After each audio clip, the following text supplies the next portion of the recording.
Pemirsa, pelaksanaan vaksinasi massal COVID-19 di Gor Tawan Alun, Banyuwangi, Jawa Timur hari ini berakhir ricuh karena warga nekat membobol pagar. Sementara di daerah lain, peserta vaksinasi massal justru mengabaikan protokol kesehatan.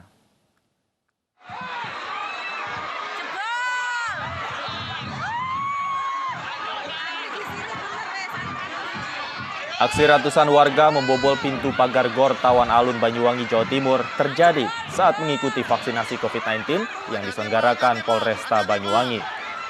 Pembobolan pagar terjadi karena jumlah petugas keamanan yang tidak sebanding dengan warga yang terlanjur membuat kerumunan.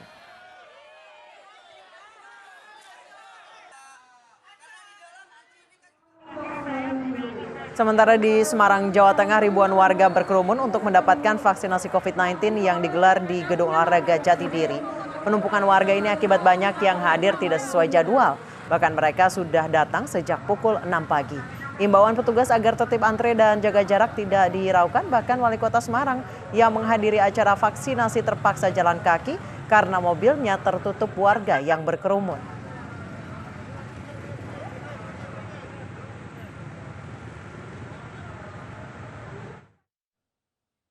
Antrian panjang vaksinasi massal COVID-19 juga terjadi di Cimahi, Jawa Barat. Hanya sebagian saja yang menjaga jarak, sebagian lagi mengabaikan protokol kesehatan. Antrian sudah terjadi sejak pagi, bahkan sebelum jadwal yang ditentukan. Padahal warga sudah diminta daftar secara online agar tidak terjadi penumpukan.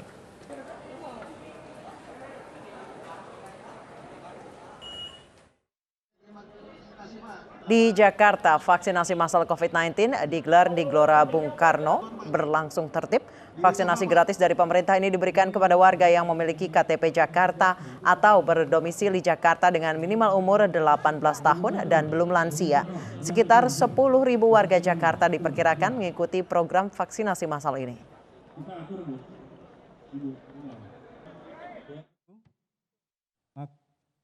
Sementara itu, Presiden Joko Widodo meninjau pelaksanaan vaksinasi COVID-19 massal di lapangan Bayangkara Mabes Polri, Jakarta Selatan. Sebelumnya, Presiden juga meninjau vaksin di Gelora Bung Karno. Vaksinasi ini juga digelar di seluruh Polda dengan target menjangkau lebih dari 1 juta masyarakat. Presiden berharap target 1 juta vaksinasi per hari bisa tercapai di bulan Juli nanti.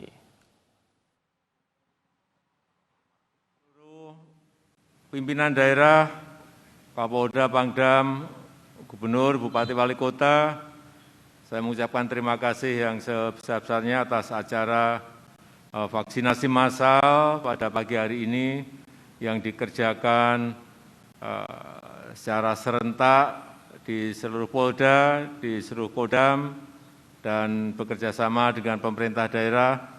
Saya berharap dimulai hari ini target 1 juta vaksin untuk seluruh Indonesia betul-betul terus kita jaga sampai nantinya bulan Juli dan nanti bulan Agustus akan kita beri target 2 kali dari yang ada sekarang ini.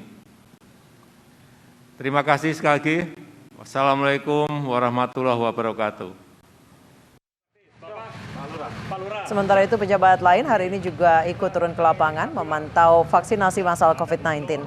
Panglima TNI Jenderal Hadi Cahyanto, Kapolri Jenderal Listio Sigit Prabowo, Menteri Kesehatan Budi Gunadi Sadikin, Gubernur DKI Jakarta Anies Baswedan, dan Kapolda Metro Jaya Irjen Pol Fadil Imran meninjau pelaksanaan PPKM Mikro di RT 1 RW 7 Kelurahan Ulu Jami, Jakarta Selatan. Di kawasan ini terdapat 46 warga terindikasi positif COVID-19 tanpa gejala. Anies mengimbau hari ini dan besok warga tetap di rumah saja, tidak usah berpergian.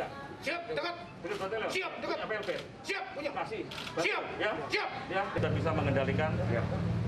Berapa hanya saya ngomong ada 4 pilar. Pemirsa, jangan takut divaksin karena vaksinasi mempercepat kekebalan komunitas sebagai bagian dari penanganan pandemi COVID-19. Kita ke informasi terkait penyesalan mendalam dirasakan Wakapolres Metro Jakarta Selatan, AKBP Antonius Agus Rahmanto, usai mencoba menyelamatkan pasien kritis COVID-19. Meski telah berusaha semaksimal mungkin, nyawa pasien tersebut tidak tertolong.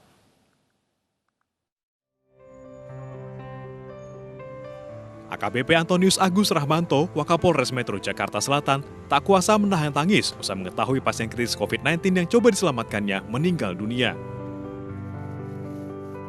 Sebelumnya, Agus terpaksa mengambil keputusan untuk mengevakuasi seorang pasien kritis COVID-19 di kawasan Jagakarsa, Jakarta Selatan.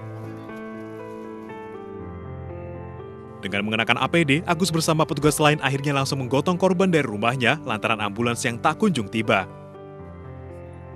Korban kemudian dibawa menggunakan mobil milik warga ke RSUD Pasar Minggu. Namun takdir berkata lain, nyawa korban tidak tertolong. Agus pun meminta maaf kepada istri korban dan berpesan agar terus menjaga kesehatan keluarganya. Tim iNews melaporkan.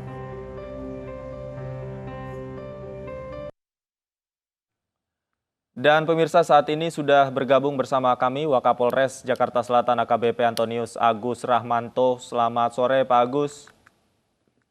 Selamat sore, Mas David. Baik, Pak Agus, video ketika Anda menyelamatkan seorang pasien COVID-19 kemarin menggunakan APD ini sempat viral. Kemudian saat ini juga kami mendengar informasi bahwa yang bersangkutan warga ini ternyata meninggal dunia. Tanggapan Anda seperti apa? Kemudian bisa diceritakan pada saat itu kondisinya seperti apa, Pak Agus? Makasih, Mas David. Mungkin ya pertama-tama perlu saya jelaskan di sini. Pada saat itu hari Kamis saya pagi-pagi asistensi harian kita ke tempat yang RT ataupun RW yang kondisinya zona merah. Di mana kebetulan pada hari Rabu itu posisi di RT 3 RW 5 yang tempat Pak Budi bermukim, itu posisi aktif COVID di daerah tersebut ada 69, satu RT. Jadi ini 52 orang yang dalam isolasi mandiri di rumah-rumah masing-masing. Kita bisa bayangkan satu RT itu ada 69 yang positif, jadi kampung itu memang sudah sepi. Nah, kita asistensi untuk melihat, kami turun dari Polres untuk memberikan ya ketika memang pelaksanaan PPKM skala mikro di tempat tersebut apakah sudah benar sesuai dengan standar yang kita arahkan. Nah, pada saat kami bersama personil di sana, ini Pak RW yang memang saat itu benar-benar aktif dengan satgasnya, itu segera menghubungi sambil teriak-teriak, lari-lari, Pak, tolong Pak, ada yang kritis.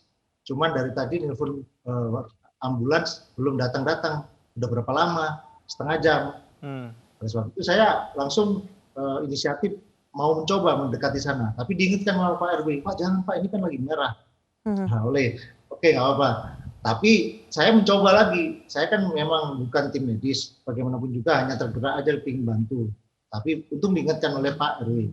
Oleh sebab itu pada saat tersebut Pak Kapolres kami, Kombes Pol Aziz, juga ada di sekitar daerah Jagakarsa. Saya laporan ke beliau, Bang, ini ada yang butuh ambulans untuk warga yang sedang kritis. Beliau sampaikan, iya saya telepon ambulans, saya mencoba telepon. Beliau menghubungin, tetapi ya memang nggak tahu kenapa, memang kondisi saat ini rumah sakit sedang full ya Mas ya. Tidak ada kasur sama sekali, tidak ada ruang sama sekali. Ambulannya nggak datang, kira-kira seperti itu. Kemudian Pak Agus, cerita dari Anda menerima laporan dari warga, ternyata ada salah satu warga yang kondisinya sudah kritis di jalan tersebut. Akhirnya Anda bergegas mengambil APD seadanya sekali Pak Agus. Karena saat ini Anda terpaksa harus isolasi mandiri ya Pak Agus ya. Boleh diceritakan seperti apa?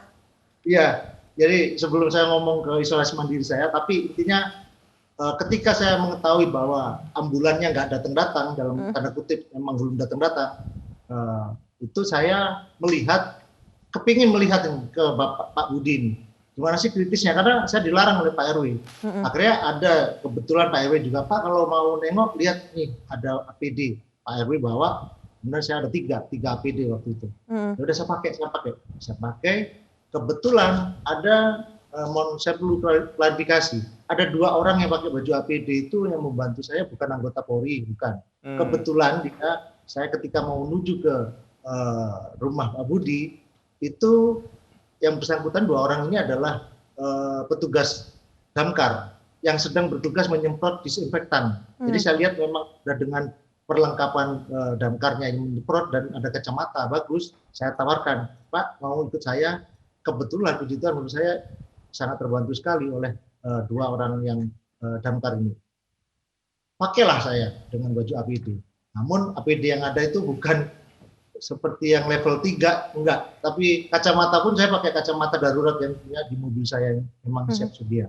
Jadi kalau ternyata saya diminta sekarang untuk isolasi mandiri, itu anjuran dari dokter saya di Polres, karena melihat APD yang saya pergunakan seadanya. Bahkan yang di leher ini karena terbuka, itu saya isolasi kalau dilihat itu ada baju isolasian itu. Itu kira-kira seperti itu Pak Devi. Baik, Pak Agus, pada saat Anda mengevakuasi warga ini, kondisi warganya seperti apa Pak saat itu? Setelah saya sudah merasa yakin dengan baju yang sudah saya kenakan, APD perlengkapan ini, saya mulai masuk ke rumah. Memang dari gang ini belok masuk gang sampai sempit sekali gangnya. Akhirnya mungkin satu motor aja bisa lewat. Saya masuk memberikan diri dan saya menyatakan bahwa saya Wakapolres. Saya Wakapolres kebetulan di sini, Bapak Ibu. Nah, kemudian saya ingin lihat Pak Budi, Pak dikenankan. Ternyata di dalam kamar ada Bu Budi. Bu Budi ini sedang nangis, sementara Pak Budi almarhum ini ada terbaring, menutup kepalanya. Harus kemudian saya tanya kondisinya. Sambil nangis, ibunya juga sampaikan bahwa Pak Budi ini udah COVID Pak, udah beberapa hari yang lalu di Jati Padang, tapi pulang kemarin dan sekarang kritisnya gimana Bu? Ini tahu-tahu udah pingsan Pak, saya nggak bisa apa-apa, semua positif di sini. Nah, oleh sebab itu saya cuma bisa meyakinkan Bu, saya bukan medis, saya polisi, tapi saya upayakan Bu ya, karena ini ambulan kita tunggu-tunggu nggak datang, saya cuma bisa janji semoga ini bisa selamat, saya janji itu Bu. Makanya seperti itu, saya cuma butuh Ibu ikhlas, Ibu tenang, karena Ibu sedang positif. Ibu itu ternyata juga sedang positif udah 10 hari. Nah kalau Ibu nangis terus nanti nggak sembuh-sembuh Bu. Saya meyakinkan itu ke Bu Budi. Jadi itu kira-kira Bu. Sampai akhirnya saya putuskan saya ajak yang dua orang anggota damkar karena merasa berat ini. Jujur aja berat kalau menggendong ataupun bopong sejauh ya sekitar 100 meter lah ke depan itu tanpa tandu ya. Dibantu saya dengan menantu yang kebetulan juga ya saya nggak bisa berani itu positif atau enggak, tetapi karena menantunya udah di situ di dalam rumah sekian lama, saya anggap udahlah, udah terlanjur sampai mau ikut nggak bantu bapaknya, mau nemenin. Nanti sampai di rumah sakit langsung swab ya, saya positif Pak, nanti takutnya ya udah, yang penting sampai bantu bapaknya. Nah, hanya kami yang berharap ini bisa tolong di rumah sakit. Jadi kira-kira seperti itu Mas. Makanya saya waktu itu sedihnya itu karena udah berjanji dengan Bu Budi. Saya janji Pak Budi akan selamat. Pak Agus, Anda sempat menangis ketika tahu Pak Budi nyawanya tidak bisa diselamatkan walaupun Anda sudah berusaha sangat gigih, sangat keras untuk membantu Pak Budi. Boleh dikisahkan sedikit Pak Agus? Mbak, gimana sih Mbak? Kalau saya kan, saya bukan medis ya. Saya cuma polisi. Ketika sudah mengangkat itu kita berharap berdoa nih, Tuhan tolong nih. Saya nggak kenal namanya Pak, waktu itu belum tahu namanya Pak Budi. Pak, Tuhan tolong lah ini, bantu ini orang ini supaya sembuh selamat. Sampai di mobil itu pun saya bawa mobil sendiri. Kami bertiga, di sebelah saya itu menantunya Pak Budi, di belakang Pak Budi. Saya berdoa aja selama perjalanan semoga benar-benar bisa ketolong. Dan saya yakin benar ketika nyampe di UGD, walaupun memang dibilang masih penuh, ada juga beberapa ambulan dari Bekasi yang antri katanya masih nunggu, syukur-syukur sudah keluar. Ternyata begitu petugas dari rumah sakit ngecek tangan beliau, dikasih alat segala macam, ternyata petugas ini panik. Saya melihatnya paniknya petugas ini positif buat saya. Karena apa? Berarti Pak Budi masih ada harapan. Kemudian buru-buru petugas ini pakai APD level yang paling ketat itu, level 3 masuk, kemudian keluar, kemudian bawa kereta dorong, tandu dorong. Saya lega itu, Pak. Saya lega sekali. Karena apa? Masih tertolong sih. Pikiran saya seperti itu. Karena kalaupun enggak, pasti akan disampaikan bahwa sudah terlambat, Pak. Tapi saya ikut gontok juga ke tandu yang didorong itu sampai masuk ke ruangan ICU, terus kemudian saya diminta keluar, saya keluar. Saya bersih-bersih di bawah parkiran agak jauh dari kerumunan untuk melepas baju yang apa adanya itu. Dan anggota saya ada datang, Pak, kemudian ada dokter yang tadi mau ketemu kemudian, oh, sudah, masuknya ke atas lagi, saya bilang gitu. Yang penting udah tertolong. Ternyata Pak dokternya hanya mau ngasih tahu ke saya, anggota nggak ada yang kasih tahu.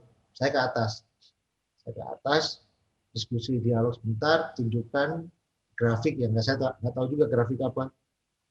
Bapak Budi udah nggak terselamatkan. Saya masih tos dengan dokter ini, dan saya juga semangat dok, kita sama-sama ini sampai jaga di sini, saya jaga di luar sebisa mungkin. Itu yang saya sampaikan.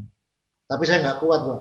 Saya jujur mau Pak Kapolres, Pak KBP, balik kanan dari selesai ngomong sama dokter, saya tumpahkan, saya nangis. Aduh, saya sedih Pak. Sedih sekali, karena apa?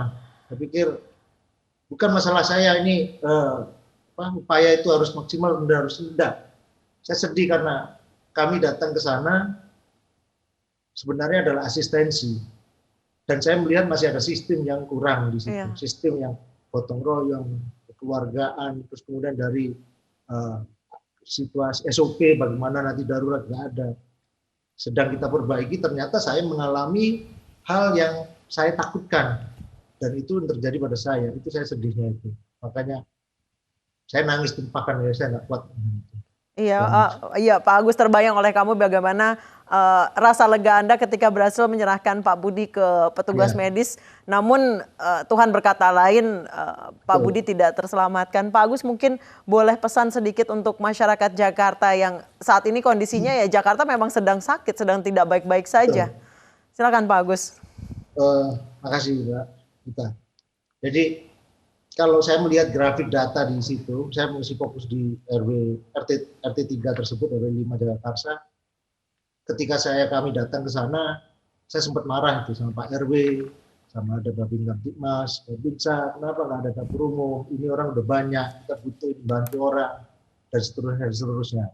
Kalau masalah siapa yang mau bantu, nanti pasti akan mengalir. Yang penting siap dulu, ikhlas dulu untuk bantu. Saya sempat marah paginya itu. Kemudian dengan kejadian ini saya lihat grafiknya, dan saya intens dengan Pak RW dan Babin Kamtipmas dan Babinsa, dari TNI Polri saya intens komunikasi. Ternyata hari ini sudah ada penurunan sangat drastis. Yang semula 69 yang positif sudah dinyatakan sembuh sekitar 14, sekarang turun tinggal 18 yang positif di sana. Jadi ini sangat berita bagus. Artinya apa? Saya semangat, saya senang kalau memang saya nangis itu bisa membawa perubahan, inspirasi atau mengetuk hati kita semua. Karena saya dilapori juga Pak RW dan Babin Kamtipmas saya, di sana sudah gotong royong membangun dapur umum, kemudian sudah bagi-bagi makanan ke warga yang isolasi mandiri. Itu yang menjadi semangat bagi kami semua, kita semua tugas yang di lapangan. Jadi pesan saya cuma satu, kita di masa pandemi yang mungkin nggak tahu rumusnya seperti apa untuk menyembuhkan ataupun menghadapi bencana seperti ini.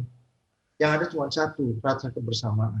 Betul. Gotong royong itu yang harus kita junjung tinggi. Lelah semua. Lelah, takut, itu pasti akan ada semua. Saya kalau ditanya takut, waktu itu memang mungkin nggak takut. Tapi begitu selesai diskusi sama dokter, saya kepikiran. Aduh dok, saya bolongnya banyak di sini, pakai apa ini. Saya nggak boleh, sejujurnya nggak boleh pulang sama dokter isolasi mandiri. Anak saya juga sedih, ya kita berdoa.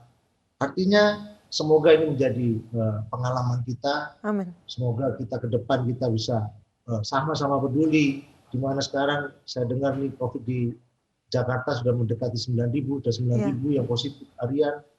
Jadi tolong kita sama-sama dari nggak usah lihat kita suku mana, agama mana, kenal enggak, atau apapun itu. Ketika kita melihat yang memang membutuhkan pertolongan kita, mari kita gotong royong, kita sama-sama bahu-membahu. Betul, Pak. Menyembuhkan, semua menyemangati bagi yang sakit. Itu menjadi obat yang paling manjur bagi yang sakit. Karena apa? Saya yakin ketika yang sekarang sedang sakit itu pasti merasa kecil hatinya. Dia merasa putus asa. Saya pun diberitahu saat ini harus isolasi mandiri. Itu saya merasa juga, aduh takut juga. Anak saya masih kecil dan seterusnya. Tetapi karena tugas, ya mau nggak mau harus kita laksanakan. Baik. Itu kira-kira pesan saya. Kita harus bersama-sama. Kita nggak bisa sendiri melawan COVID. Betul, Pak. Musuh kita nggak kelihatan. Betul. Tapi kalau kita bersama-sama, saling peduli, saling empati, dan semua bahu-membahu tanpa memikirkan kamu siapa, orang mana, suku mana, agama apa, pangkatnya apa. Kita tanggalkan semua hanya melihat ini manusia. Itu Betul, sangat, karena COVID-19 ini juga bagian dari ujian kemanusiaan. Terima kasih banyak Bapak AKBP Antonius Agung Rahmanto. Pak Agus semoga sehat dan semangat selalu Bapak. Semoga nanti PCR-nya negatif juga Pak Agus. Terima kasih, sehat selalu Pak Agus. Mohon doanya negatif jadi bisa bantu. Amin. Terima kasih banyak Pak Agus. Pemirsa, usai jeda video kepala desa bersama perangkat desa Dokoro, Grobogan, Jawa Tengah yang bernyanyi sambil berjoget tanpa menerapkan protokol kesehatan viral di media sosial. Informasi yang kami hadirkan usai jeda berikut, tetaplah di Ainyu Sore.